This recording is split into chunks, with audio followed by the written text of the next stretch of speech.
All right, everybody. We going? All right, welcome back. So I'm Professor Ibrahim. I'm the moderator for this afternoon session. I'm going to quickly introduce the panelists and tell you what the plan is. So we have Professor Chason here, who, yes, big fan. He's got a lot of fans at the school, apparently. Fan club I've ever had anywhere. This is he needs no introduction.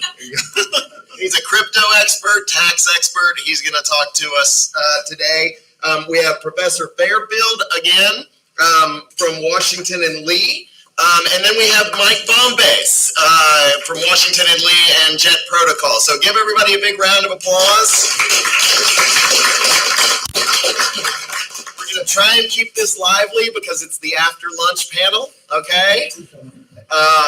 So what I'm going to do, so the topic of the panel, we've spent the lunch kind of talking about what we wanted to do here, but it's about kind of what's going on in the news. It's kind of a media tie-in and how that's going to affect things. So FTX, all these other nasty things that have happened, we're going to talk about that. Professor Fairfield said this at lunch today. He goes, yeah, there's kind of a stench on everything now. And I was like, that's great. I'm going to start with that. Like, there is kind of a stench on these projects, whether it be just cryptocurrencies, whether it be NFTs. It just seems like everything has gotten harder after the Terra Luna scandal, the FTX scandal. And so I think I want to kick it open to our panelists to each kind of take a minute to talk about how they think things are going to change in terms of regulation, in terms of areas of their particular interest, now that we've had a lot of bad actors being brought to light. So I'll turn it over to whoever wants to start with that.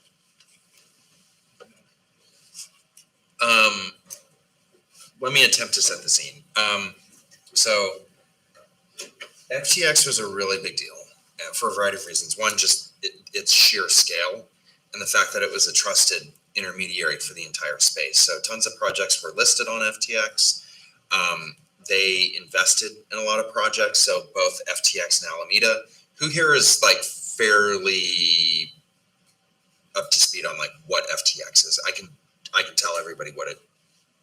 Okay, so FTX was a major global exchange, cryptocurrency exchange, and they had a whole. Their legal org chart is vast and complicated and way larger than Enron and way larger than some of these other projects bad actors in the news, alleged bad actors. And they had a market maker and they had kind of a VC firm of sorts, and they had the exchange, and then they had operations that were truly global. So they had a US component, they had a component in Singapore, and they could service the globe basically. And seemingly overnight, they were able to grow by leaps and bounds with really good business practice, a good user interface, good partnerships, etc.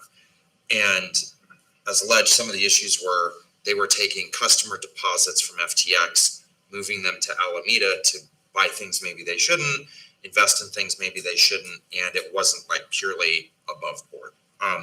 We will find out as bankruptcy proceedings evolve and all the other indictments happen. But something that seemed really interesting to me is we had exposure. So we have a token. It was listed on FTX Global, so no US users. And when they went under, immediately there were consequences to that and problems. And then separately, you just lost a major avenue for data and where people could get your token, and just the whole industry suffered. So billions lost, etc. So there's this stench, and it's impacted everything. Policy, FTX is trying to do things on the Hill, advance legislation, and be really involved. And it's just soured everybody on the entire space. So now crypto is in the crosshairs even more so. And we thought we had a fighting chance to have effective legislation or effective laws with DC, and it set us back probably 5 years, maybe more. So it's like, how do you evolve past that? How do you advance the narrative, raise awareness, educate, and try to build and foster for the good and try to minimize for the bad? And I guess that's the task ahead of us. So, I mean, I have ideas and stuff, but yeah, not good. And I think it's been I think it's been a bad year plus for just a lot of the different components of this. I mean, NFTs have had a full-on meltdown to the point where now if you say NFT, people kind of cringe. It hasn't had an FTX moment, but it has had that lost. Bitcoin itself has lost a big chunk of its value. The problem is one that we've been sort of talking about the whole time, which is how do we separate between the percentage of projects that are clearly, like you can commit fraud with any technology. How do we separate between the technology, between the people who are using it to rug pull, which is you start something up, you take their money and you're off to some place with no extradition treaty and drinks with little umbrellas on them. How do you differentiate between those and the projects where people have are trying to build something real, and then there's the sliver of them that are kind of not, they're in unestablished territory, but they seem to be building something legitimate. And we've heard a couple of different approaches to that. I think what we're going to see right now from regulation is we're going to see it move very, very quickly. The space has already seen law evolve far quicker. Each time another set of developers say we're immune to law because decentralization and crypto, whatever, boom, they get regulated. I think that process is going to accelerate over the next year as a response to this meltdown. I think it's unfortunate that it's in response to the worst case scenarios rather than the best case scenarios. I think that there is a real risk that this whole area gets tarred by high profile things like Terra Luna, FTX, even ICX, some of the other problems we've had. I think that there's a real risk that it all gets tarred with that. And that's going to hamper us from doing what we need to do, which is to have resilient standards that can capture fraudulent new cases. Because if we don't do that, if we specifically regulate with clarity, we've heard a lot of calls for clarity, like designer drugs. If we specify the exact designer drug we don't want you to use, guess what? They just design another designer drug. So if we specify with clarity without standards, if we have rules without standards, then the next use case, the next fraud gets through, we get another FTX. If we have standards without rules, we get Howie. We get legitimate business enterprises pulled into a broad loop, even though they're like Kickstarter, they're fundamentally probably legitimate. What I hope we will see is this rapid development uses both of those components. I doubt it because things have reached a critical mass right now, and there will be a lot of reflexive regulation that I think will be a mistake. I feel like if FTX hadn't happened, we could have been a lot closer to doing that. But if FTX hadn't happened, they might have pushed through. There was a bill that they were going to push through that basically would try to pull DeFi within the regulatory perimeter and or kill it. And it would have made FTX's life a lot easier and been a great business boom for them. So the industry as a whole is kind of antagonistic to it and worried. So maybe there's silver lining here, but humans are really reactionary, says Congress. So not a sophisticated answer there, sorry. I'll just add, I agree with what you guys have said. One of the things that that Josh and Mike and I were talking about over lunch, and that is the sort of the cycle of like scandal and then sort of recovery that crypto has had. And the one that, I was thinking of was going back to 10 years ago or thereabouts with Silk Road and Mt. Gox. And so in some sense, we've kind of already been there and things come back. But I do think maybe what's different this time is that there will be much more of a legal and regulatory response to, I think in particular FTX, maybe less. I think less so with Terra Luna, because I think Terra Luna is, for those of you who don't know what that is, that was it was a stable coin. It was algorithmically based, and so there wasn't assets that backed it up, unlike other stable coins, which are backed by arguably dollars, in some cases more clearly dollars than others, and some of them are backed by crypto assets like Ether or something like that. And so when it collapsed, I think that was a significant event for cryptocurrency markets. I don't know that I think of it as being such a significant event for the world of regulation and legislation, because I just don't think it registered with people's psyches the way that FTX did. And FTX registered with people's psyches. I don't know why it's different. Maybe it's the size of FTX. Maybe it just affected more people. I think it's just a more interesting story. I mean, you can like put Sam Bankman-Fried on the news and show his picture and talk about him, and and tell stories about it. But then if you do that with Terra Luna, and people's eyes are going to start glazing over when you start talking about algorithmic stable coins. So I think there's something about it that's really that people find compelling and interesting. And I don't think that's going to go away. It's going to keep on going because it's going to be in court for a long time. So I think it's going to change a lot of what's going to happen with enforcement. I think we're already seeing, aftershocks of higher levels of enforcement. There could well be. I don't know if Congress is going to pass its own sort of Dodd-Frank style. Let's go back. We had a crisis and we had a scandal. Let's go and fix this with some big massive piece of legislation. Maybe they will. Maybe they won't. But whatever it is, I think things are different than they were. 4 months ago, I guess. Is that where we're at? 4 months ago since FTX. So I think a lot of really interesting things we can talk about here. One of the things, bringing it back to lunch, we had a great lunch.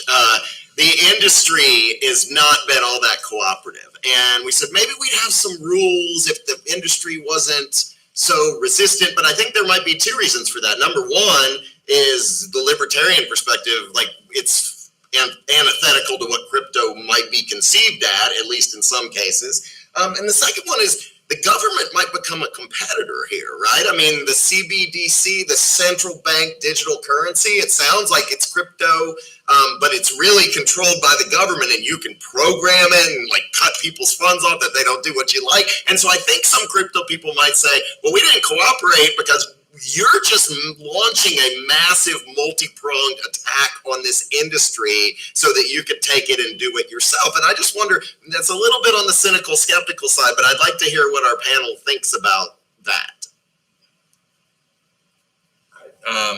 What do I think about that?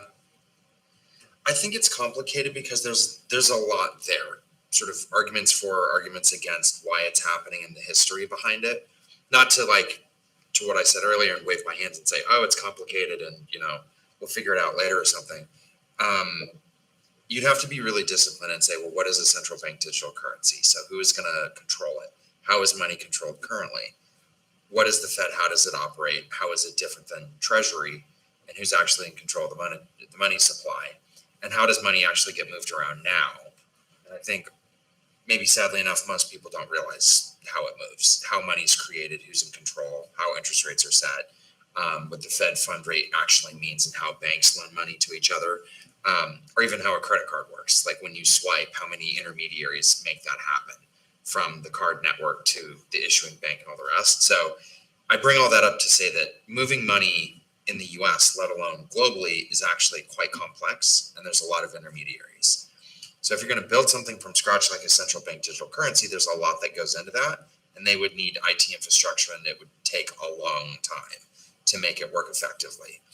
And something that shows up, I think that we'll get to a little bit here with decentralized finance, is who is in control and can they be held accountable? If you're going to continue to give more tools of centralization to the government, whether you're Republican, Democrat, Libertarian, whatever, that's always going to be a problem because people make mistakes. As power accumulates, there's an additive property to it. And payments, without a doubt, is a huge risk point there, because if you're shut off from your bank account and you can't buy food and you can't, pay your rent, etc., things fall apart very quickly. So the concern around CBD, central bank digital currencies, is that if you're giving the government even more power and authority over your payments and when they're going to tax you, it's like, is that something that we actually want? It's compelling. It would be more efficient. There's a lot of benefits to it, but cost benefit, I think, would be, a big deal. But to the tinfoil hat idea, not a tinfoil hat idea, but is that what's going on? So in the news, you should check out, there's this idea of choke point 2.0. So under the Obama administration, there was an effort by DOJ and others to apply pressure through financial intermediaries to unsundry companies. So whether that was, what were the biggies? I think Backpage, things that maybe crossed over into the sex territory. I don't know, for lack of a better term, weed companies and others applying pressure through payments and banking. If you're pulled from that, you can't operate. And it seems like that may be happening now with some of the banks that went under, and whether their crypto business could be picked up by another bank. And seemingly that pressure was applied where that couldn't be the case. Now, I think there's some details that are getting lost with the media and things aren't being reported effectively. But it seems like maybe aspects of USG, US government writ large, are not supportive of crypto because it might compete through stable coins against a potential CBDC or just government control over the money supply. It's still a drop in the bucket, relatively speaking. It's not an immediate threat, but I mean, it's grown by leaps and bounds. I mean, we're at a pre-collapse recently, we're at a $3 trillion market cap for cryptocurrencies total. Now, there's larger markets, of course, but that is in less than 10 years, it's just exploded. So I bounced around there a little bit. Yeah, so I mean, I think the cyber libertarian approach to crypto has been costly, like it's been costly each prior time we've seen this over the past 20 years. So Napster said, we're free from government regulation. You can't regulate against us. World of Warcraft, Second Life said, we're virtual worlds. We're free from government regulation. You can't regulate against us. Augmented reality said, we're free from regulation. You can't. Cryptocurrency is in the middle of doing this. So Silk Road said, we're free from regulation. You can't. Now DAOs are making the same claim. We're so decentralized. There's no human in charge. You can't regulate against us. It's just not once ever been the case. That said, you know, in 2004, 2005, when way back before any of this happened, we've had electronic currencies for a long time. The Chinese government banned QQ coins, which were a way of actually at the time voting on the Chinese equivalent of American Idol. And because they had value for that purpose, they had value for any purpose because you could trade them and people began using them to buy food. There were vending machines set up because credit cards weren't widely deployed. People began using QQ currency to replace the RMB. And for those of you who know economics, a government makes money when it issues money because it's printing things that didn't cost it very much and then giving it to people who treat it like real money. And so that's called seigniorage. And there's a real sense that the Chinese government was profoundly concerned about loss of seigniorage and loss of control. So I think these stories can have some true parts. I don't know that it's direct competition. If you consider the amount of the economy that's not dollars, but is, for example, private lending. So, you know, in the 2007 crash, when everything exploded, the first thing that froze when the regulators lost their minds was lending between companies. It was the private money. If I give a check to you, you can endorse it over to you, you can endorse it over to you. That becomes a kind of private money that actually runs a huge chunk of the economy. And broadly speaking, you know, the government is competed against by those private money supplies and it doesn't bother them all that much. But the place where it does bother them is national security. A lot of these pressures are because of terrorist finance. Like it or not, the big reporting requirements under FinCEN are know your customer and anti-money laundering, the purpose of which is to stop terrorist finance. That's a rationale that has no outer limit in today's discourse and can go way too far. But that, to the extent that there is pressure that I'm seeing, that's what's coming from. So I think that, so thank you. I think that, I mean, there's a lot to what Professor Ibrahim just asked about and the other co-panelists have spoken about it. And so there's, I mean, if we're focusing on stable coins, about whether the question is that the government has some kind of hesitancy or reluctance about the idea based upon competition. I mean, it could be, and also because as Professor Fairfield just was talking about with the government's control, the government has a fair amount of control over current sources of private money, which are the banks. And if you look at where money comes from, money's monetary supply in the United States, well, it's the vast majority of the money that is, as defined by economists and the Federal Reserve, is created by private banks. And the government has a lot of ability to regulate that because they have very comprehensive systems of regulating, insured depository institutions. They don't have that over stable coins. A year and a half ago, there was a white paper, everyone up here probably would know about, but not everyone out there would, where the government essentially, regulators anyway, essentially said, well, we would like to be able to regulate this as basically like a financial institution. We don't think that anything other than an insured depository institution should be issuing stable coins, which is essentially, I think, just saying we want to have control over this, and we want to have it be controlled with our traditionally regulated wards, and then this particular project needs to be kind of outside of your space. So I think there is some of that, and I think maybe also, I mean, kind of following up on what's been said before.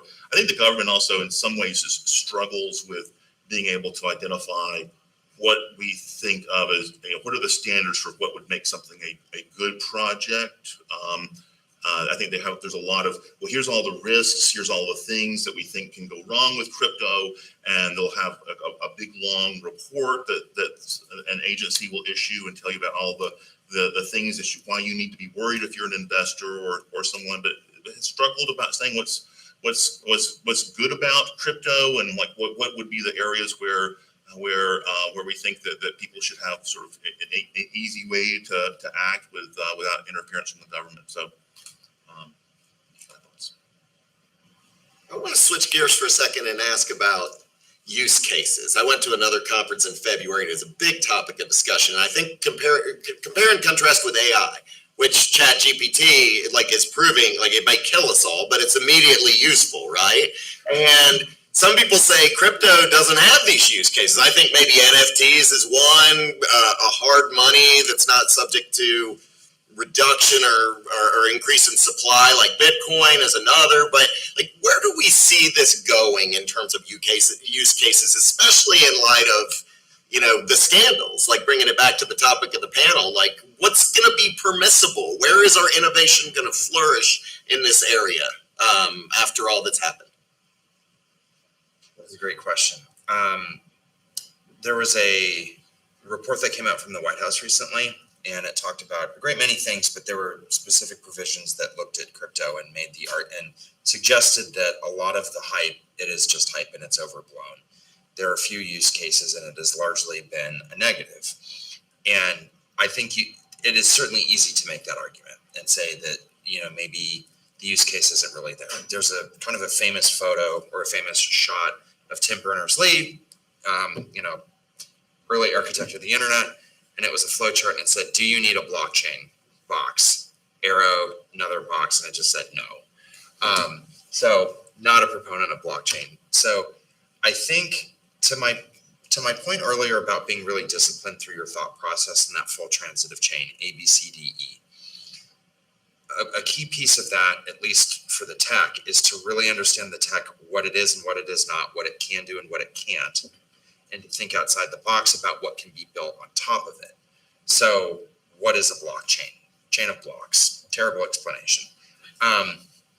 There's a bunch of use cases, but at base, it is a ledger that can be shared globally, and you can add data to it, and it is, to a certain extent, irreversible.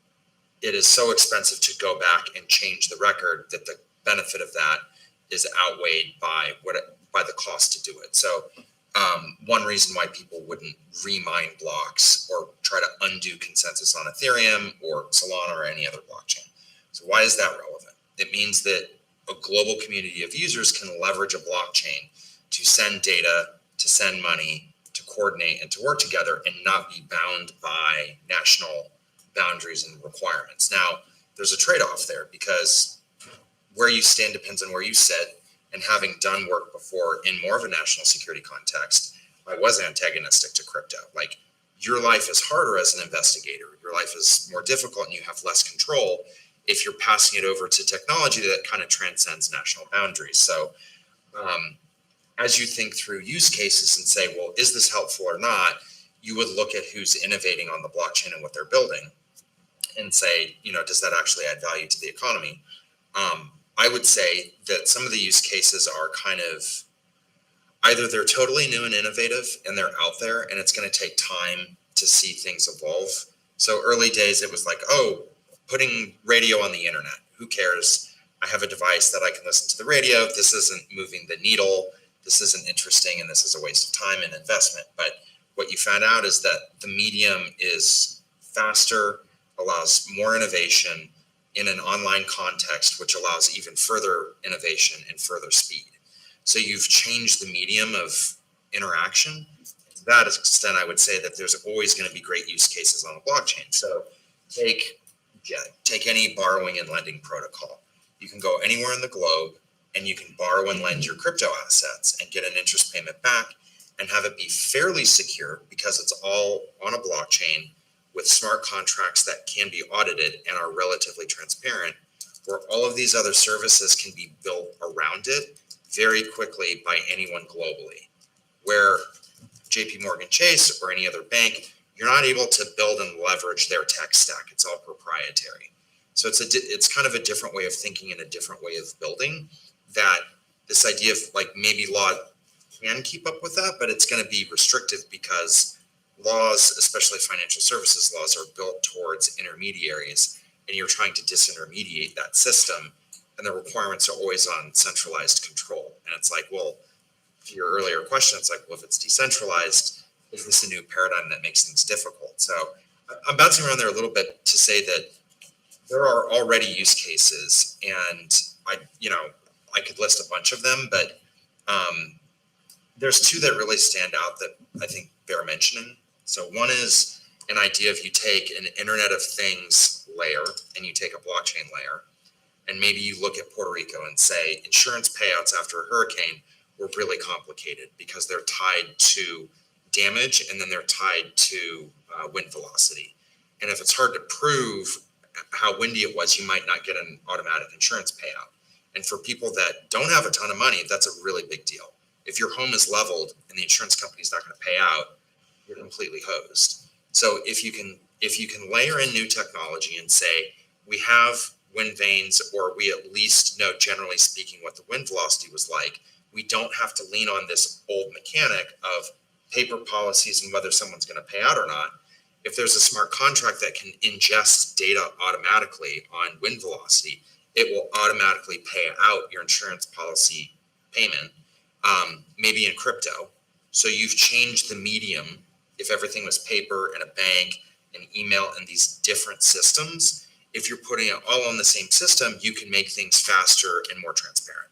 So that's one of many examples of this is interesting and compelling, and maybe this is just better. So there's others, but for the sake of time, I'll leave it at the insurance thing. So I'll do another one. NFTs currently in meltdown.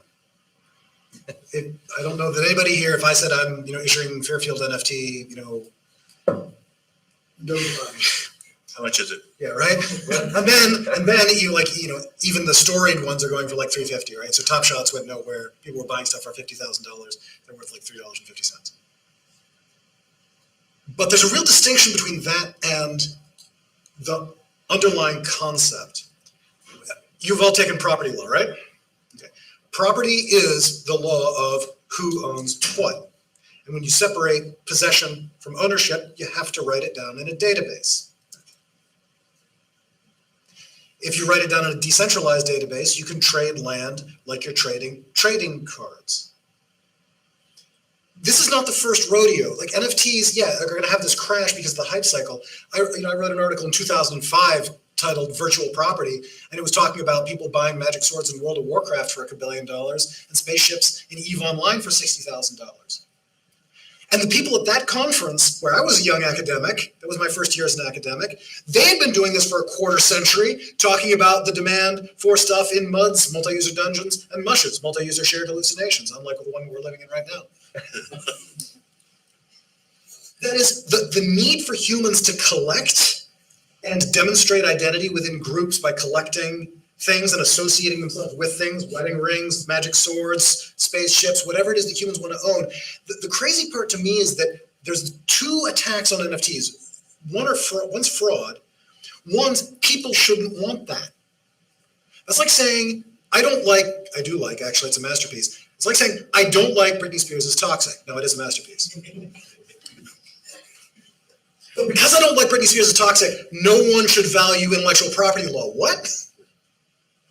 It's like saying, I don't like what you're buying, therefore you shouldn't have the ability to buy it.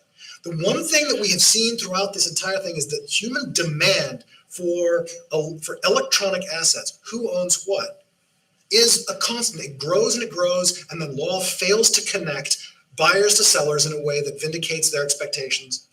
And then it explodes, the hype cycle goes under, people find another way to begin to try to vindicate this, demand grows, supply grows, law fails to vindicate people's expectations, it explodes, and we've got, this is like my fourth or fifth cycle, like I got enough gray going on here.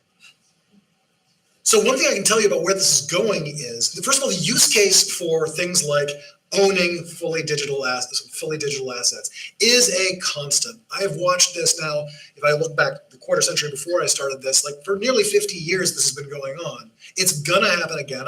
Is it gonna be some augmented reality thing? Is it gonna have to do with, the Oculus? Who knows?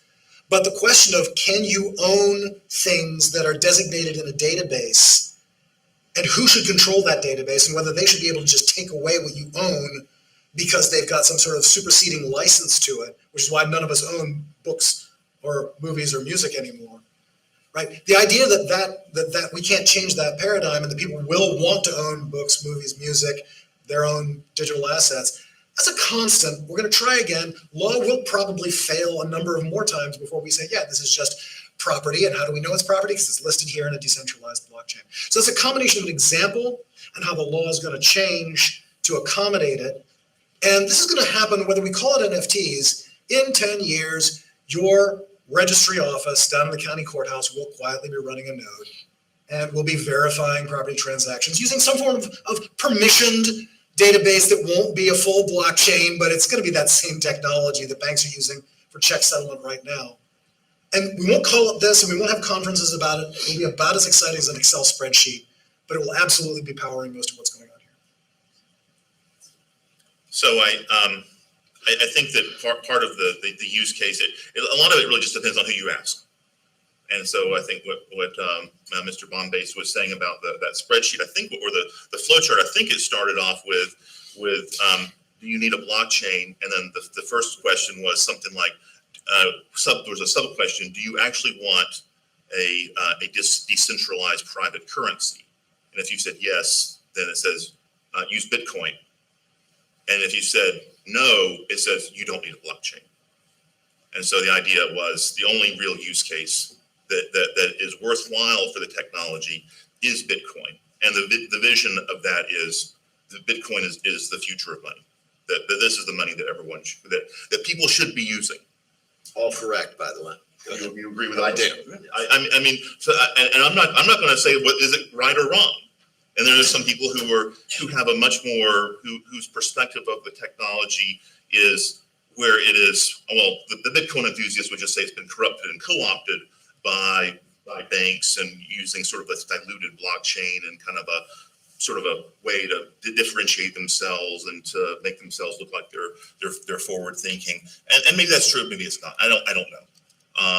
And maybe we need blockchains to trade digital assets like NFTs. Maybe that's the right technology for it, or maybe we just need some central party that's not really something where we really need the full scope of a real blockchain. I mean, blockchains, just as I understand them, are they're expensive because they're duplicative, but they're powerful because they're impossible to tamper with. That's what makes a blockchain useful as a technology, and that's why it's the sort of the transmission system for Bitcoin and cryptocurrencies. Now, all that being said, do I know which one of those is the right answer? No.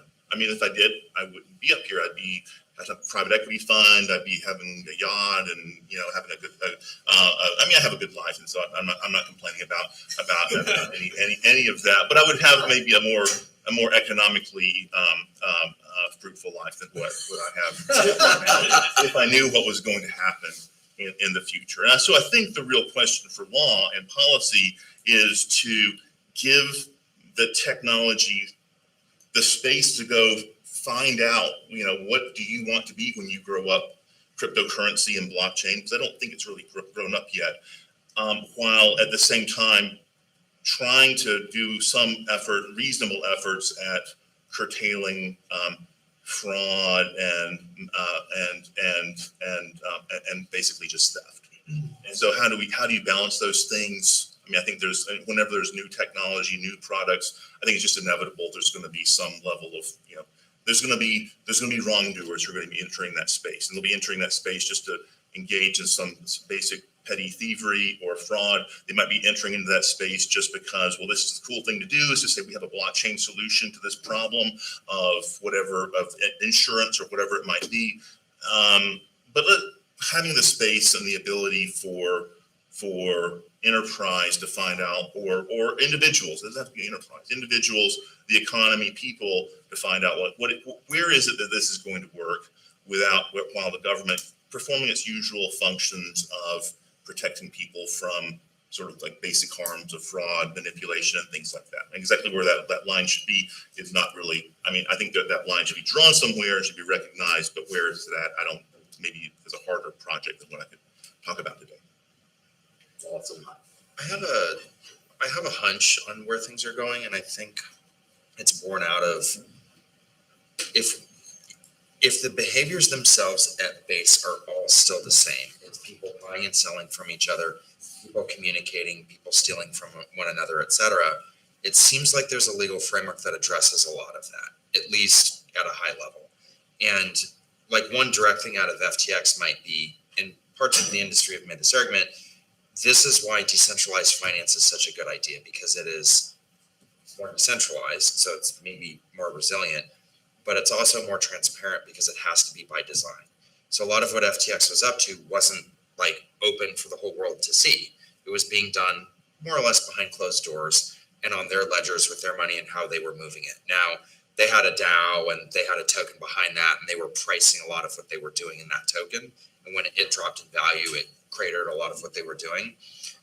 There's a lot else under the hood. But the idea is that, well, maybe DAOs and decentralized finance are the way to go because they're more transparent, they're more resilient, and you're not going to have the same problems of abuse from a centralized actor. And that is maybe all well and good, but what's interesting is, and we've talked about this a little bit, at base, if I offer a product or service and you use it and it blows up, it doesn't work, it steals your money, destroys it, gives it to someone else, someone has to be held accountable.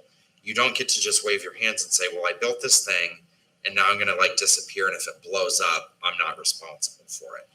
You can maybe make that argument with parts of code, especially if you don't maintain it and you throw it out there and you're like, use at your own risk, and then you leave. But if it's maintained and held out for people to use and there's a development team behind it, then you should be held accountable. And that's coming to light recently. So BZX and UkiDAO, is that on anyone's radar? Okay, in your non-existent free time, you should read up on that. We can send around links, but basically there was a protocol team, they built a DAO. There was one engineer who had all the access. Spearfish, someone compromised his account and was able to steal a bunch of money, to the tune of $55 million worth of value, and kind of take the money and run. Now, was there a problem with crypto in that and blockchain? No, it was a dumb security practice that happened, but that team should be held to account for that action, and all those people lost money. The argument that the team was making in court filings and even publicly with blogs was that we're decentralized, we're judgment proof, and use at your own peril, and hand wavy, go away. And the court is like, sorry, no, that's not how this works. And I think in large part because law can and does keep up, and it should, because what has law always been? It's settling disputes, default rules, and when things blow up, how do we settle? Theft, murder, all the rest. So, I mean, I think DAOs are great, but I think they need legal wrappers, and they're going to operate like anything else. General partnership, if you don't make any election or you incorporate, you have to put the Inc. or the LLC, and there's obligations behind all that. Case closed. That's no for simplification. Question right there. No, you. Brandon. Brandon. Yeah. Who I just met and forgot his name. And Well, you remembered it, so that's good. I like Professor Chason's rough spring analogy for the crypto finding its own way, but that digresses a little bit. But so, like, my family in instead of doing cable every month, we buy every subscription known to man and end up paying the same amount of money. So if we're doing, like, the whole point of a decentralized system, isn't that to give value to something? And if we are just going it through the government, isn't that really just doing what all these companies have done, and we're rebranding cryptocurrency as just another asset that the United States government is backing? And wouldn't that just detract from its value? So did I word that well? That analogy? I don't think I did. So basically what I'm trying to say is that crypto doesn't get its value from not being backed by a government, and it is like a risky investment. So you have that on the one hand, but if the United States government decides to centralize it and put it under something like the Fed, wouldn't that just detract from the value and the whole point of it? Wouldn't you let the market decide whether the full faith and credit of the United States government, and I'm making no representations as to which way I land on this, is better or worse than, like, for example, Bitcoin itself has always struck me as a bit of a scam on the gold bugs who thought it. It's an inherently inflationary currency being sold as something fundamentally deflationary. That's funny. But you can look at the promises, and then you let these organizations decide. I guess I wouldn't buy the U.S. government-backed one, but it also depends on what you mean by U.S. government-backed. Is it backing it if you steal my cryptocurrency at gunpoint, the laws of the United States require you to return it, right? Undoing force and fraud. And I think that kind of law that secures the relationship between buyer and seller and that secures property ownership can give value to private owned assets, yes, in a way that's, government backed, but all private property is essentially, with respect to this asset, you may do whatever the hell you please, signed owner, endorsed the state. And that's the sort of archetypal definition. And so in that sense, I think it actually can give, state backing of private property can give things like cryptocurrency their value. I guess my question is, at that point, how is that any different from the US dollar? Because wouldn't we be converting one currency that the US would be controlled by the Fed or some imaginary non-existent thing? And aren't we just transferring it for something else, whereas Bitcoin is supposed to be a universal currency that can be used? Great answer here. It depends. If you're talking about USDC, which is a stable coin which is run by private companies, I would say what's kind of interesting about that is that you're taking dollars and you're creating digital IOUs on a blockchain to then trade and use. And actually, a lot of startups, especially in DeFi, do their entire raises on that. You have to have bank accounts for different things, but you're not doing wires from VCs anymore. They're sending you USDC, which in a lot of ways is better, faster, stronger, etc. A CBDC is a totally different ballgame because they would be completely in control of it. And this isn't obviously it's like drifting into undergrad poli-sci territory or philosophy class, but national boundaries still matter. We are still beholden to geography in the physical real world. We don't live in a virtual world quite yet. And those boundaries matter, and there's rules, and you live in a community called the United States, for better or worse. And there's rules that go along with that. So yes, maybe we've come full circle, and it's what is the benefit if you're going to use USDC and the debate around a central bank digital currency because it is regulated. There's all these arguments that it's not regulated or not compliant. It's no, Circle's seen as a money services business, and there's a subtype known as money transmitter, and it's a non-bank financial institution, but it's a financial intermediary, and they have anti-money laundering requirements and capital net worth, and there's a whole bunch of other things. Not at the level of a bank, and the idea being that maybe it should be at the level of a bank because it is something else entirely at this point, and that bank should regulate it because there's a systemic risk component to it, and there's a lot else to unpack there that's very particular to those regulatory regimes. But if you're zooming out again, and this is maybe more of a Congress thing, it's why would you want any of these things? The purpose is to facilitate trade and commerce and to make things easier and faster and safer. And the conversation would be, well, if you're in America, there's certain rules and you'd want a payment system for that, which we kind of already have. And the Fed has faster payments, which they're going to launch soon. And it's like, is there even a benefit anymore? Like, do these systems compete on an equal plane? Question mark. But I mean, I hear what you're saying, and I guess it remains to be seen if we'll allow USTC to grow and flourish and compete, and for everyone to have options versus just ACH and FedWire.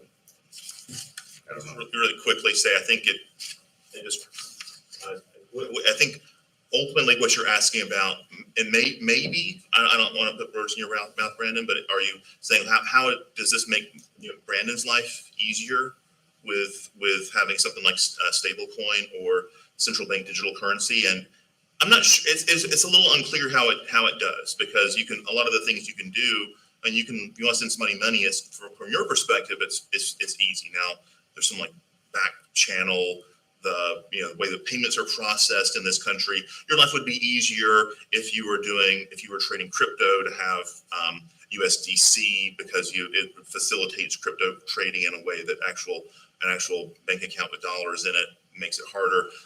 Beyond that, I would say, sort of in the world we live in right now, I'm not sure that I see how it makes Brandon's life easier, but maybe I might be missing something. I appreciate it. I needed the words, but because I didn't put them out well, honestly. So We're used to each other, so I felt like I could step in and do that. Well, you have to start by saying what streaming services you have, then you may ask your question. Okay. Okay, go ahead. I want to talk about judgment proofing with crypto. So I think prosecutors like crypto for criminal prosecutions because they can lock people up pretty easily when they find where the money goes off chain. But as far as recovering the asset itself and getting it back into some sort of fiat currency, how is that workable? That's my biggest question with cryptocurrencies is how is it workable? Because you've got this criminal, say Sam Bankman-Fried, you find all of the assets are in his digital wallet. You have the wallet. If he doesn't give you the key, you never get it back. A court can order it back all they want, but it's judgment proof in that unless they torture him to get his key, they're never going to get it. So I just don't understand the workability of cryptocurrency from the perspective of judgment proof. You could briefly, I mean, there's a parallel with what are called asset protection trusts that for people who have taken trust in estates might know about, where, I mean, it's sort of the same thing. If somebody has money and they have it, they may have control over it, but it's in a place that's outside of the boundaries of the U.S. legal system. So it would be in a foreign country that's not cooperating with the U.S. And there's cases where people are held in contempt of court for not cooperating with turning those assets over. But the cases I'm familiar with, usually the court loses its nerve and lets the person out of jail. So there's parallels.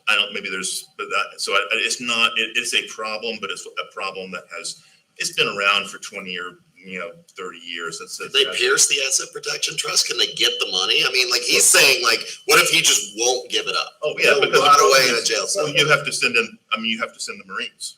I mean, because it's in a foreign country. Yeah. It's not. You can't. You can't even send the Marines to get the ledger. If it's Bitcoin, there's no way of doing it. You can't get it because there's no way of recovering it without the private. I mean, there's a way, but. What's that? Well, the analogy, first of all, I want to say your analogy is absolutely right. There's a guy, I think, who defrauded a bunch of investors, found the shipwreck off the coast, I think, of Florida, found a bunch of gold bars, hid the gold bars. This guy. Right? The court told him, give up the gold bars. He said, no, court let him go to jail. We've seen this before. It's not a new problem. But there is sort of an extra difficult issue of being able to see the money is right there, and yet you can't touch it without the key. Look, the way you can do it is the way they tried to get into the San Bernardino shooter's iPhone. You can get to the 7 people who create the code. You can force the nodes to accept it, and you can fork the freaking chain. But damn, what a cost! I mean, they've done it. Ethereum did it when the DAO stole everybody's everything. Icon did it.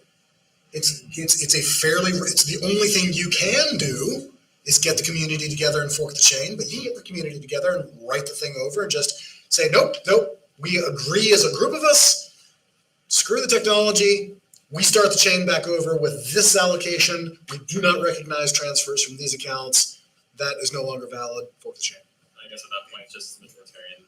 Well, maybe as a comment aside, if you were to do that, there would be I mean, there's whether the forked chain is recognized by the community or not would be a huge issue, right? Hugely problematic. Like and I would Ethereum not, Classic, yeah. exactly. And so would Ethereum Classic be actually, and that would, and the difference is that Ethereum, that fork came from, I think, within the community, so to speak, to the Ethereum Foundation, where this one would be coming from. But yeah, you're right. You could put if you could grab the miners and you could grab the people who have the power, and you say you must.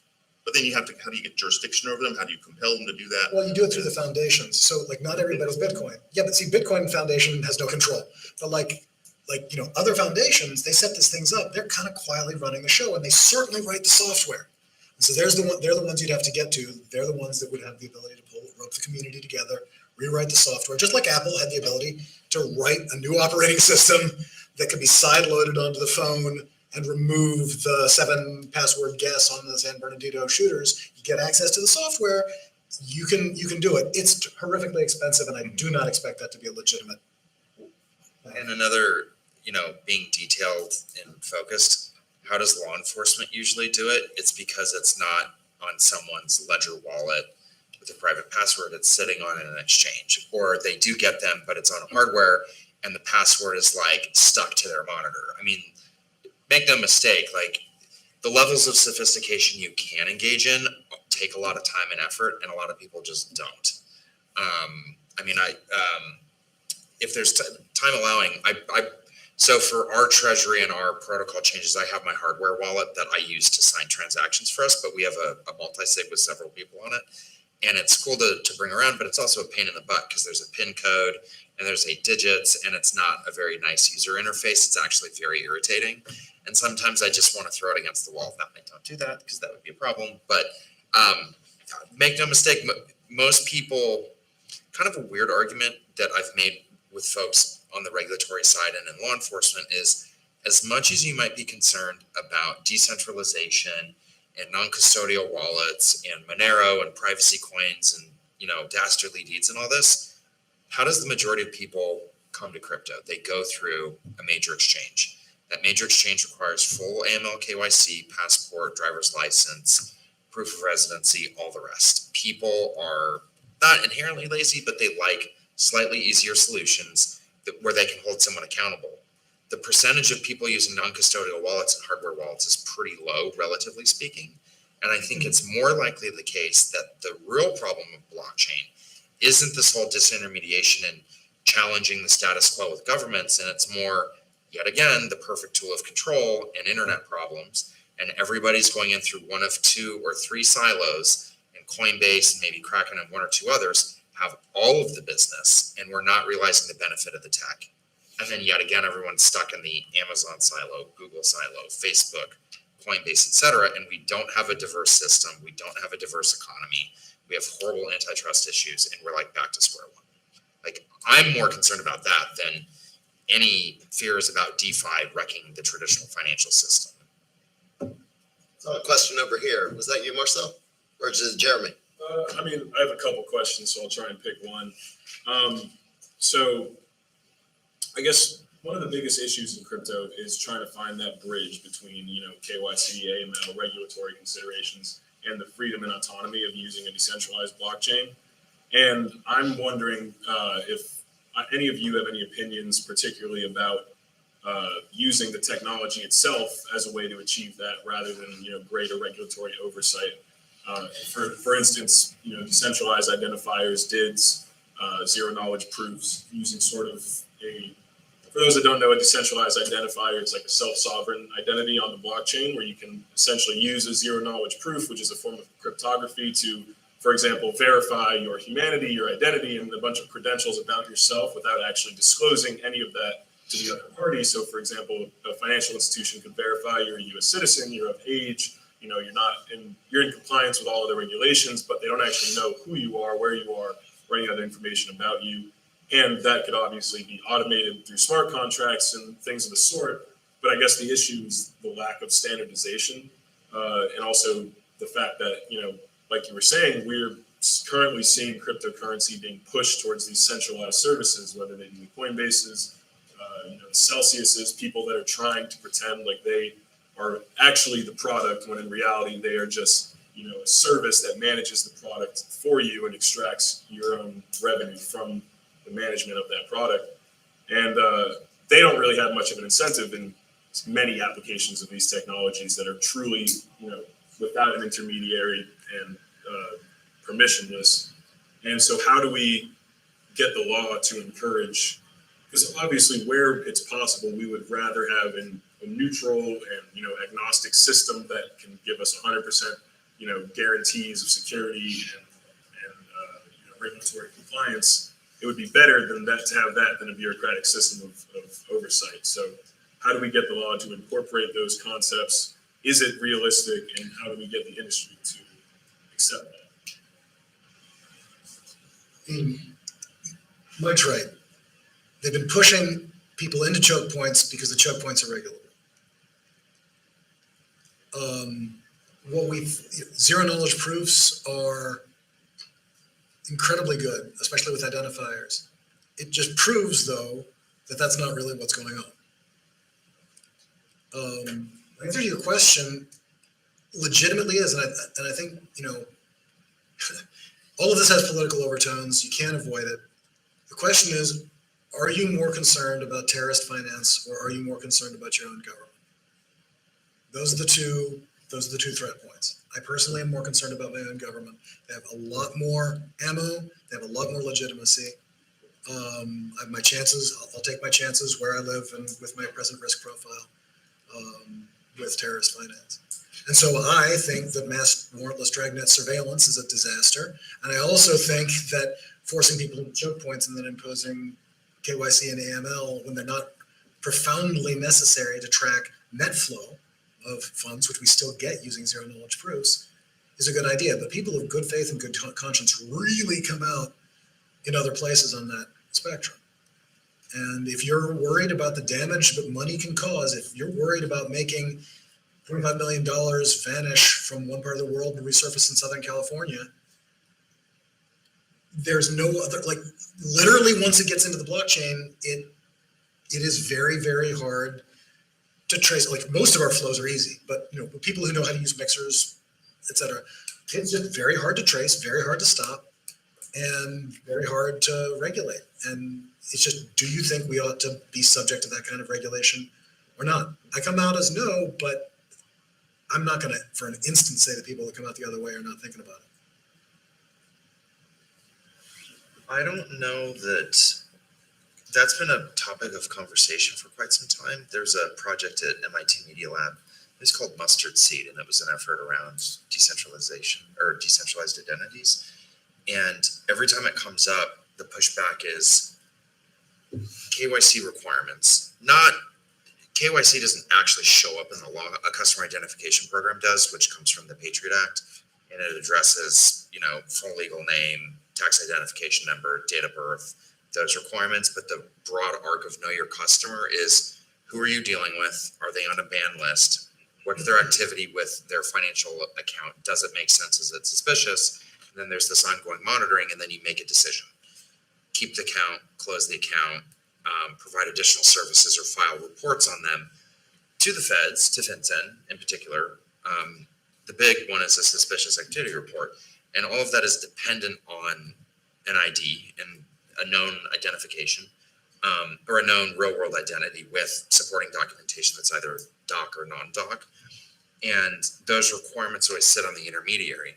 So you don't get to, if I'm Citigroup and I have a compliance program, I'm not going to allow someone to show up and say, oh, I KYC'd at Bank of America, I'm good to go. It's like, even if you are, and they have a better compliance program, I'm still on the hook with regulators for what I do. And because of the risk of how financial services operate, it would almost be, frankly, it's irrelevant what you did compliance-wise at the other bank. You may have engaged in fraud and done all these activities that they didn't pick up, that I have to pick up. So with decentralized identities and zero-knowledge proofs, what I wonder is, are you going to have to require that more activity occur on a blockchain so it's easier to track and trace? Because, like, your identity as you know it today isn't just email or Facebook. You have a digital identity, you have a real-world identity, and leave traces everywhere. So it's hard to capture the essence of who someone is for regulatory obligations through something that just sits on a blockchain with what their identity is. I have no idea how to square that circle. A lot of people are thinking about it and trying to work on it, but to Josh's point, where you stand depends on where you sit. And having been on the government side before, I want more control and more access because it's hard to track down bad actors. And you want to make investigations easier, and you want to go after the bad actors. And there's so much out there, you don't have enough time to get all the bad actors. And you want more. And if you get more, you want more still. And like in their defense, you would want more tools, you want more capabilities. And there's this bad tension point between individual liberties and then control by the government to try to police and stop bad actors and prevent fraud and capture the bad actors. And I don't think there's a way to answer both sides and make everyone happy. And it has to be this battle that we have as citizens and how you vote and the tech that gets built and the pushback against regulators and all the rest. But it seems like the pendulum has swung one particular direction and it needs to be pulled back the other way. And maybe tech does that, but I think a lot of our problems shouldn't and can't be answered by tech. I love blockchain. I've dedicated my career to it over the last 10 years. I still think like the biggest struggles need to be handled at the ballot box. They need to be handled in the human arena and not, I love Bitcoin, but it's not going to cure cancer or anything. So. Vincent, what time do we go until? I know the reception's not till 4. We've been going an hour. I don't want to overstep or understep. You can go over if you'd like, 5 minutes. 5 more minutes? Jeremy, no, I comment enough in BA, but you can have a question here too. Thinking about the political discussion, right? Another part of SBF's involvement in this was his lobbying efforts, and there was obviously a partisan bent to that through his political donations. And I'm curious what industry cooperation around regulation meaningfully could be. If you were the lobbyist for any of your client, what is one thing that you could say we know the regulation is coming? What is the one thing that right now we'd be prepared to let the government start regulating in this space? Stablecoins. So there's a bunch of really good trade groups, and as a teacher, I care deeply about my students, and as a former student, you should all check it out. So the Blockchain Association is one. It's a membership-driven organization. We're a member. There's the DeFi Education Fund, and they are really driven and animated by decentralized finance companies. And there's a couple others, but those are the heavies. There's others that are really great too. But for the sake of time, we'll focus on those two. And this is a conversation that comes up a lot. What do we do? How do we do it? How do we change the narrative? How bad are we screwed with FTX? And trying to meet with D's and R's and Hill staffers and the committees themselves, or House Financial Services, HSGAC, whatever. And trying to, because a lot of it still remains just education and awareness. A lot of people just don't understand how the tech works, full stop. They completely get it wrong. I think the most likely bill would probably be stable coins, because if you nail that, you address a bunch of other questions. And that overlaps with the traditional financial sector more than regular crypto. And it's such a main backstop for decentralized finance because dollar denomination is an important thing. So probably stables. And then there's a lot of pushback on this, but whether you would go the self-regulatory organization front, that is wrought with all sorts of problems and heavy lifting and difficulty. And in what capacity for a blockchain? Is it for exchanges? Are you going to do it for custodians, et cetera? But the industry needs to self-police more, and maybe it's an adoption of best practices or smart disclosures with the types of risks that are present in any given smart contract. So it seems like stable coins, though, are pretty likely. Josh and Eric, stable coins or one thing you'd regulate first? I don't know if I have a great answer, because I think part of it depends on who you're asking that question. Who's the person who's answering that question? If you're asking that question to, large centralized financial institutions, you ask that question to U.S. businesses who have sort of like a crypto business and what is it that they want. You ask it to people who really think of the whole idea of like crypto business as sort of anathema to the idea of we really need anarchy money. So it depends on who you ask that question, who's the person answering it. So I could give you sort of like what I think, but I don't know that it's that meaningful. But maybe I might just briefly say I think maybe better oversight and regularization at exchanges. I mean I think that's sort of FTX. I think that's a problem. I mean I think we have sort of questions about like what are people who had money at FTX going to get out of bankruptcy? Are they going to get a secured claim? Probably not. I think that's sort of the idea, but I don't know. I'm not a bankruptcy person. Also certainly not. Maybe Darian knows what happened in a securities exchange, but I thought you were going to ask me about bankruptcy. yeah, well, I was going to ask you if it was a securities exchange, but it would be like the customer funds or something like that. You would have, so it's just all those things are just different, and I think that would be where I would like to see it. That's just me, what I'd say. I mean, Jerry and I were talking just before this panel, and obviously there's huge differences of opinion sort of across the range of people you've heard today. The one constant is back to the stench. I mean, fraud is just a problem for everybody. And if there are ways of defining and going after it that will shut down the bad actors and should, if done correctly, separate sheep from goats without killing the sheep. Now, the risk is always, if you give people a goat hunting license, they take the sheep out. And I think that's why there's a lot of hesitancy there. But in a field where its own promoters say it's 90% goats, like that has got to be addressed. And I don't think that taking the shepherds out of the picture is a good idea. I think teaching them to discriminate between sheep and goats has got to be the move. That's a perfect final answer. Let's thank our panelists and everyone.